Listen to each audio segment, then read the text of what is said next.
Are you thinking of moving to Maricopa, Casa Grande, Phoenix metro area, and you aren't sure if you want to rent or buy? This video is for you. My name's Mike Miller, and you're watching Living in Maricopa, where I cover all things Maricopa and the surrounding areas. In this video, I want to do something a little bit different, something that comes up pretty often. People unsure if it makes more sense for them to rent or buy. And depending on their situation, it could go either way. But I want to, take this opportunity to be as unbiased as I possibly can, to give you as much information as I possibly can. Now, it ended up being so much information, it doesn't all fit in one video. So there is another part to this, at least one more part, maybe 3 parts total. I don't know. We'll see. There will be words to tell you how many pieces I broke it up into and links to get you to the other portions of the video. But really the thing is, it's a complicated decision and a complicated question, and I couldn't possibly cover everything, but I did try to, go through a lot of the different considerations to help you figure out if renting or buying in the immediate or long term is going to be better for your situation. But stick around until the end. The end of the last video in this series is going to have a portion, a calculator, a tool that I'm going to provide for you to use that will help you figure out the financial situations of your very specific situation to figure out if it makes more financial sense to rent or buy. You're not going to want to miss that. So stay tuned, enjoy the whole series, I hope, or jump around to the things that are most important to you. And I'm happy to have you here. Let's get going right now.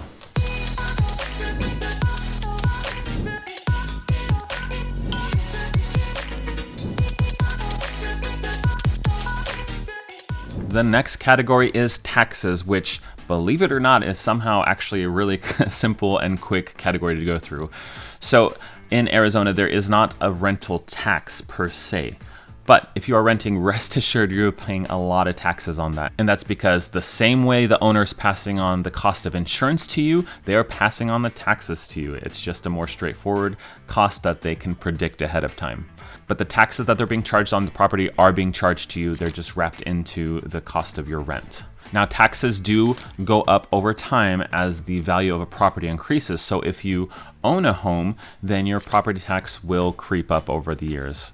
It's usually pretty minimal. When there is a big spike, in property values like we had in the early parts of this decade, then property taxes did start reflecting and going up noticeable amounts. Property tax, of course, varies a little bit city to city, but let's say you have a $350,000 home, or a home that's valued at $350,000, then you can expect to pay roughly $150 in tax per month.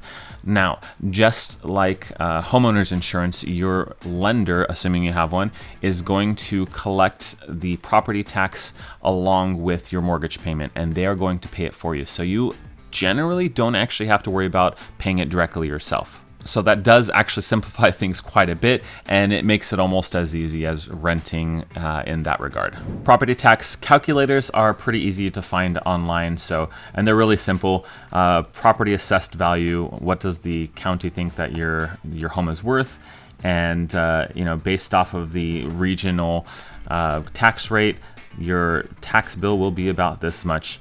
It's also pretty easy for a realtor to look up and see what the previous year's tax bill was for a given property. So always easy to factor in and account for. Hey, real quick, do me a huge favor. Go ahead and pause the video and hit the like button on it, because that is so helpful to me. It makes a big difference, and it allows me to reach more people and help more people ultimately. And while you're at it, hit the subscribe button if you're not already subscribed, and the bell icon so that you'll get notified whenever I drop a new video, because I put out lots of content about Maricopa and the surrounding communities through Phoenix, Casa Grande, Chandler, Mesa, Gilbert. There's a lot in the pipeline that I am excited to share with you. So subscribe, bell icon, and let's keep going. So now we're getting into the meat and potatoes of things, guys, okay? So stick with me. We're rounding the corner. We're almost to what I think is really the most important thing about renting versus buying. So if you are renting in Arizona, you have a rent price on your lease, of course, But how long is your lease for? A year in most cases, sometimes longer, sometimes shorter. But as you're approaching the end of the lease, do you have a rent increase coming up? And there's a very good chance that you will. In Arizona, there is no limit to how much rent can be increased for you. So, that doesn't mean that because they can, the landlord is suddenly going to triple your rent. That's pretty unlikely, but they could hypothetically if they want to. They generally want to keep their property rented out because otherwise they're not making money. In some cases, they will try to get a person out. They'll evict either because they think that their renter did something wrong, broke the lease, or is just a bad tenant, or because they want to do renovations and increase the value of it so they can rent it for higher in the future. Anyway, all those tangents aside, your rent can increase every single year, and it really varies how much it's going to be. It's impossible for me to know how much that's going to be, but there's definitely a strong, well-earned reputation for rentals and rent prices going up consistently year over year and becoming more and more affordable. The apartment that I used to live in, and I started out renting there, I think $1,100 for a 2-bedroom, 2-bath in Ahwatukee. The rent in that same apartment now is $1,900, $2,000 or so. Now, when you own a home, your mortgage payment typically will stay the exact same throughout the life of the mortgage, as long as you own the home, as long as you're not having to do some sort of renegotiation or refinancing, because refinancing can bring down your mortgage payment. But tax and homeowners insurance, they do go up over time typically. So your overall payment, which all is delivered to the mortgage company, can creep up. It's not going to creep up as much as rent does because, for the factors that we've already covered. So just a personal explanation, the apartment used to be $1,100. When I moved out, it was like $1,250, and then it climbed up to $18,000, $19,000, $20,000 a month, not $20,000. Versus when I moved into this house, I was paying about $1,250 a month, and now it's closer to $1,550 a month. So the cost has gone up, especially because of the big increase in home values that happened. So that means I've got a lot of equity, like a lot of homeowners do, that have owned for more than a few years, or even just a few years. And because the home values went up, the insurance and the taxes went up, and that's just part of it. But it's way more manageable than $800 more in 5 years. Like, that's crazy to me and is painful for me to think about. And I'm so grateful that I bought when I did. And by that, I mean that I have already bought and I'm building up equity. Now, I get it. That's unclear, kind of ambiguous, but we're going to get to the calculator in a minute. That's going to really help to kind of visualize things and put these numbers, these approximations into real numbers, and you'll be able to do it yourself. Now, as a renter, as you know, deposits. You're going to be paying deposits when you move in, and very often that's 1.5 months, 2 months rent.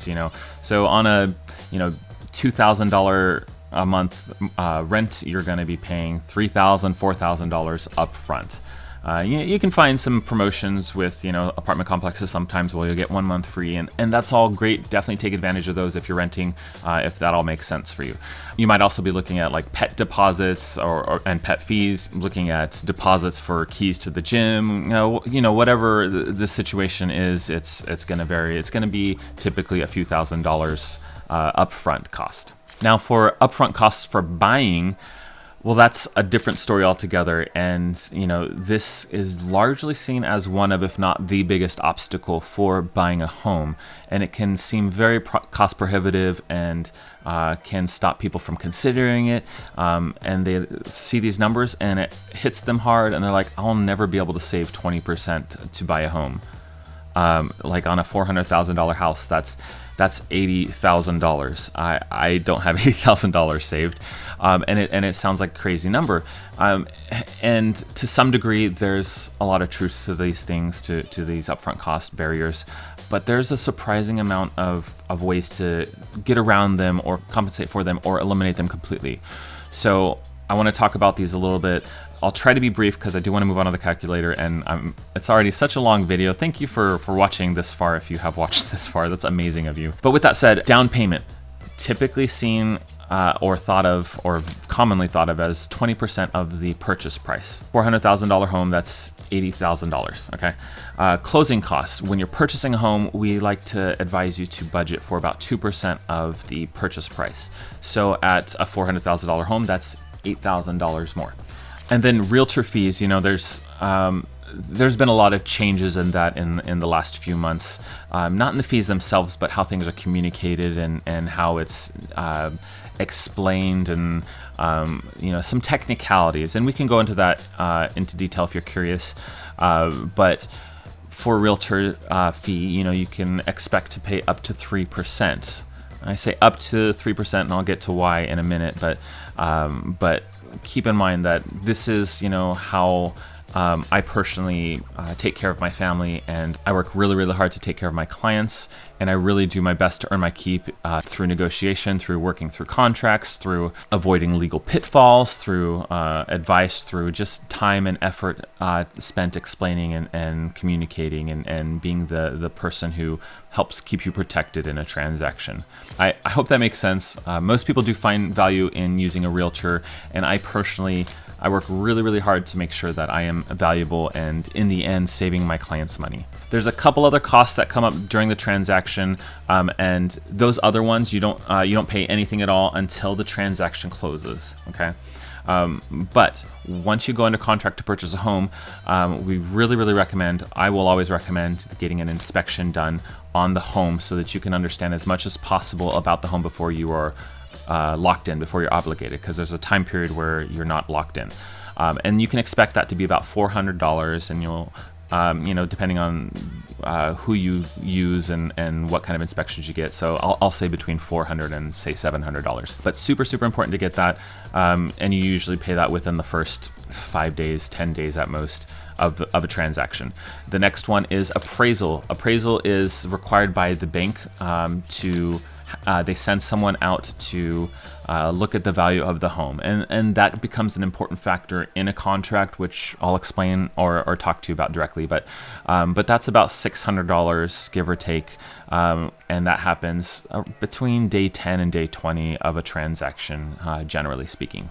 Now, when it comes to down payment, 20% is the number that's focused on, but FHA and conventional loans both have different ways of drastically reducing the down payment amount. So an FHA loan can have a down payment as low as 3.5%, and a conventional loan can have a down payment as low as 3%. Now, there's also sometimes grants available or lender programs that can bring that down much lower. First-time homebuyer programs, you heard about all those. Impossible for me to go over all of them right now. They can take care of a lot of, or in some cases, eliminate the down payment. What that typically means, though, anytime you're going under 20%, is it's made up for in different ways. So you'll be paying a type of insurance, depending on which one you get, and it will be factored into and included in the cost of your monthly payments. For most people, it so drastically reduces the barrier to entry that is more than worth it. If you are able to pay 20% upfront, awesome, go for it. It can absolutely pay for itself in the monthly payments. So work with your lender to help figure out what the best method or best route is for you. If you happen to be a veteran and you can get the VA loan and have your down payment eliminated, you are scoring. That is huge and greatly reduces the financial burden of getting into a home. There's some other options, like if you're a member of a Native American tribe, then you can have a loan very similar to the VA loan as far as no down payment goes, and there's some other variations too. But let's talk about what your options are. For closing costs, so this hypothetical $4,000 home, $8,000 closing costs. Those closing costs go to the cost of your lender funding the loan and of the title company. That's a whole nother explanation, but they help manage the transaction when you're buying a home and make sure all the paperwork's lined up, make sure everyone is following the law, and that you have the right to buy the home and they have the right to sell the home, et cetera, et cetera. But those two make up the closing costs, so 2%. But we can, and very, very often do, ask the seller to pay for that. Okay, so they could pay 1% of the closing costs. They could pay the whole 2%. We could give a dollar amount, so like $5,000, something like that. But we very often get that eliminated or have the seller pay for the closing costs so that you can afford the home. Now, realtor fees, 3%. Okay, so current regulations require that I, as a realtor, put on paper so you can see, hey, you are on the hook for up to 3%, you know, depending on what we negotiate. But I do ask for 3% because of how hard I work and the services I provide. But with that said, so you're on the hook for it, but we always ask the seller of a given home to pay that fee, okay, in its entirety, so that you aren't on the hook for it. And it is very, very common for the sellers to pay that. So, and I've never actually even had a buyer pay my commission because of that. I cannot promise that you won't have to pay some of that commission if you find a home that you love and it's the one you want, but the seller's not willing to pay the commission or not willing to pay the full commission, then you may be on the hook. But I have not had that happen yet. We just need to, you know, be aware that it's a possibility. And then we just have the appraisal and the inspection, which typically you'll be on the hook for. You know, really we could ask for some help with at least the appraisal, but usually it's just costs that you have to work with. So what we're left with is, you know, it's very real, very possible, and it's not uncommon that you could be buying a home with 3.5% or 3% down even. So that's $12,000, possibly with down payment assistance, but you know, that's pretty iffy. So we won't, you know, we won't think about that right now. $12,000 down, all your closing costs paid for, your realtor fees paid for, and appraisal and inspection are going to be required realistically. So you're looking at $13,000 for move-in cost. That's still obviously more than $3,000 or $4,000 for rent. Okay, I get that, no problem. And so that might make it really hard for you to buy a home when you really wish that you could. But don't lose hope. You know, there's down payment assistance programs that we definitely should explore. And there's also Divvy and Trio that you should look into and consider to see if there are possibilities for you. At any rate, that all comes together to bring things more within perspective, and it's way different, way better than the $90,000 plus that, you know, people kind of think and assume. And some people recommend, I think Dave Ramsey recommends you have at least that much put away, which is really hard to do if you're stuck renting. Like, how do you save up money if your rent keeps going up and keeping pace with or beating out your you know, what you're making every year, what you're increasing your wages every year? I'm not saying don't follow Dave Ramsey. I'm just saying there's alternative trains of thought to that approach to finances, and there are many financial gurus who will agree with that and consider buying a home to be way better than paying rent if you need a place to live anyway.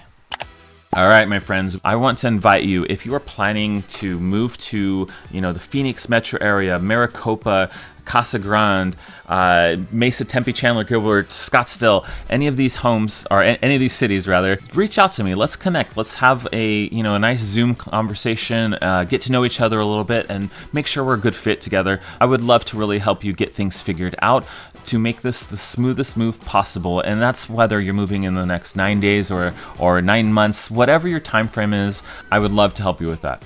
All right, let's keep on chugging. Next category. All right, we have finally made it. We are at the part that I've been really excited to show you. We are going to check out this amazing calculator that I like to use, and it's totally usable by anyone, and provides some great insight into whether buying or renting makes more sense in your given situation. So let's check it out real quick, okay? And this is, of course, strictly the financial side of things. It can't help make your personal life decisions for you. Let's start off with a new incognito window, so that we're sure to get fresh numbers on everything. Okay, so this is a calculator, published by the New York Times. It's their interactive buy rent calculator. A little bit of information there, good read, just take your time when you're going through it. So I do want to point out, over here on the right side, this number is going to adjust as we go. Okay, so it's going to shift to show you whether renting or buying will save you more money over the long haul. Or over the term that we describe. I don't know your very specific situation, so come in here, play with this. I'm going to run through it, try to be really brief and a little bit explanatory, and give some common numbers that I see, and let's see what we get. Okay, I have not pre-planned these numbers. I don't know what this is going to say, renting or buying, with what I'm going to put in. So first off, we were talking about a $400,000 house, so let's just do that. Okay, monthly rent if you rent. So this is, an opportunity to compare the two numbers. We were talking about, we were talking about $2,000 per month. So let's stick with that. How long do you plan to stay? What did we say? Average, was 8 years in the Phoenix area. Whoa, these numbers are off a little bit. 400,000, not a $4 million home. Okay. How long do you plan to stay? 8 years. What are your mortgage details? The average right now is, about 6.5%. There's obviously been a lot of fluctuation going on with that, but mortgage rates are right there. It's really easy to search online for what the current mortgage rates are. I usually just go to NerdWallet and check what they say. 30-year fixed rate, 6.789. I think that 6.789, I think that's gone up a little bit in the last day, but anyway, 6.5 is a reasonable number. Down payment, 20%. Okay, so notice how as down payment goes up, renting saves you, down payment goes down, renting saves you more. But let's do 5% because that's a pretty common number that I see for a down payment amount. Length of mortgage, 30 years. That's very much the norm. Private mortgage insurance, this is a percentage. So when you have a conventional loan or an FHA loan, they call it a different thing.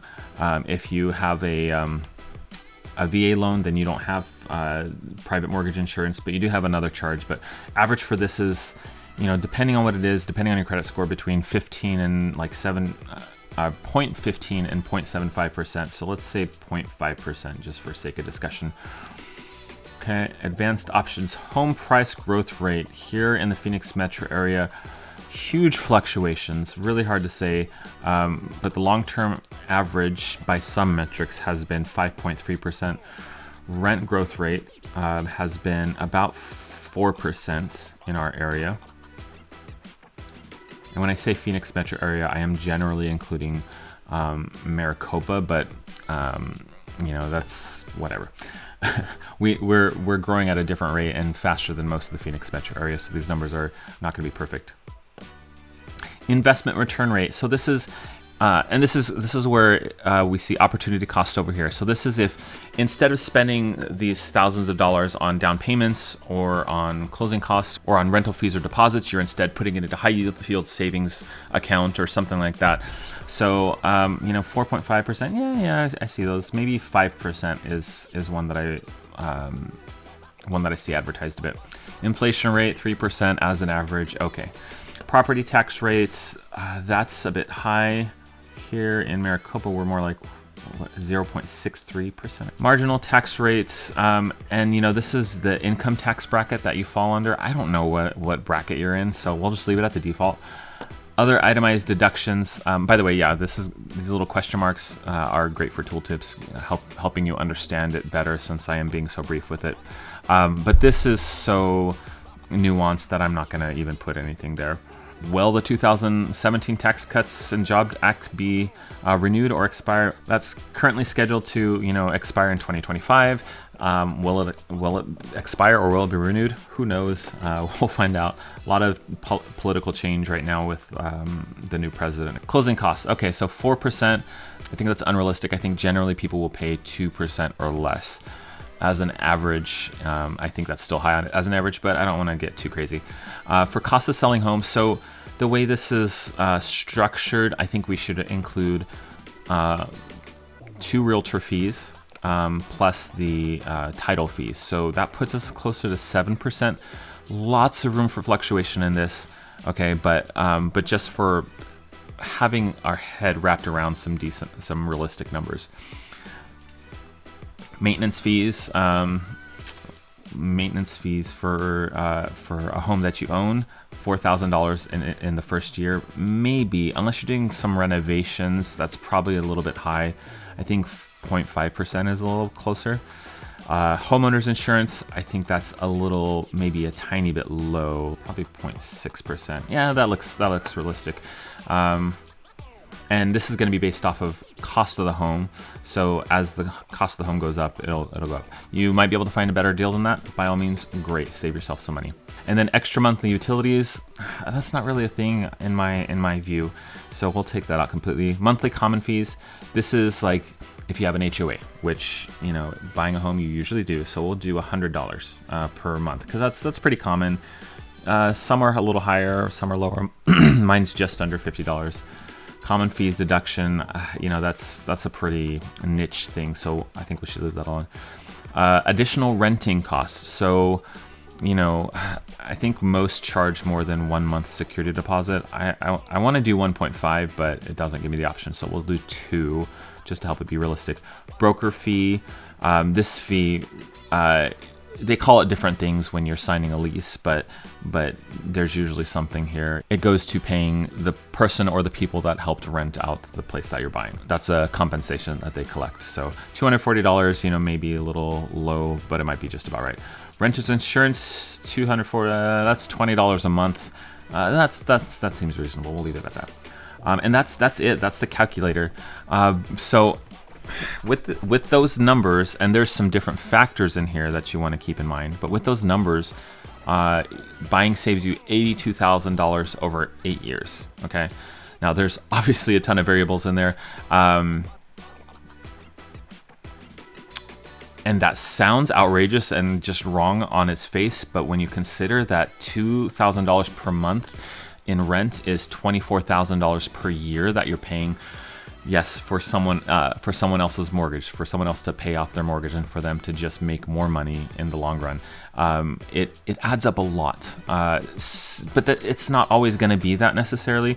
If, for example, you are, let's see, if you plan to stay less time, say 4 years, well, it's still in favor of buying, but let's do 3 years. 3 years. If you stay in a place for 3 years and then you convert it to a rental, then that completely changes this, and renting's not going to save you money. But at 3 years, if you plan on, you know, just moving out in a rental versus selling with a purchase, with owning, then it could save you a little money, and definitely more so if it's 2 or 1 years. But play around with this. Please take some time to explore this and help you understand. I hate moving. You know, we've been here for, 5 years now, and I anticipate we'll stay here 10 years at least, in which case the savings over renting is kind of astronomical, and it blows renting out of the water, in my opinion. So with that said, I did try to be very unbiased in this as much as I'm capable of. I do think buying is a great move and is better for future planning, and future is where things are at. Obviously the present is super important, but the future is super valuable, because that is going to be our present. But use the tool, reach out if you have any questions. Thank you so much for bearing with me. I know there was a lot of information and a lot of kind of just general discussion and musing, and I hope that it was valuable to you and, you know, helped wrap your brain around maybe some things that you might not have considered, and maybe now you'll be able to keep in mind. Buying is the best option in a lot of cases, but not necessarily in every case, and I want to help you figure out what the solution is. All right, so that is it for this video, for this series of videos. I really appreciate you watching. If you made it through all of the content, that's great, fantastic. I hope that it helped you, maybe consider some options or some factors to buying versus renting that you hadn't necessarily considered before. I would love to talk to you about your options, about what we can accomplish, and even help you decide if you should buy or rent. One or the other may be the best option for you. So reach out, let's connect. If you are considering Maricopa, Casa Grande, Ahwatukee, Tempe, Chandler, Mesa, Scottsdale, Phoenix, lots of different places in the Phoenix metro area, I would love to help you figure things out and work through your options. And stick around. I'm going to, of course, be releasing a lot more videos. I'm going to keep up on this consistently, and I can't wait to meet you in person and help you reach your goals. Thank you so much for your time, and I will see you soon.